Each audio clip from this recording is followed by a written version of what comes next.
مصيبه لو انت ما رحتيش عند ترزي قبل كده، ومستحيل في الاغلب كلكم رحتوا عند ترزي قبل كده عشان تعرفوا تفهموا المثال اللي انا هقوله. الاول انا ايه؟ انا ترزي. انا ايه؟ انا ترزي. هعدل بس الترايبود ده بس كده زي العسل. الترزي بقى اللي انت رحتي له قبل كده، هو انت رحتي له وقلت له انا عايزه الفستان ده، وهو خد المقاسات كلها. هل انت بتروحي تاخدي الفستان وتمشي؟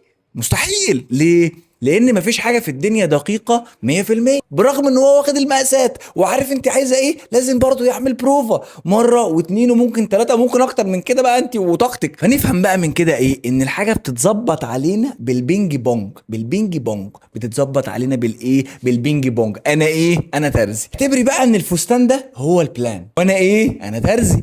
انا باخد المعلومات منك وبناء عليها ببدا اعمل البلان واديك البلان، وبناء على الفيدباك بتاعك انا ببدا اعدل واديك بينج بونج. بينج بونج بنفضل شغالين بينج بونج لحد ما البلان تبقى مظبوطه اكس. فاحنا بنعمل العمليه دي في خلال اول اسبوع.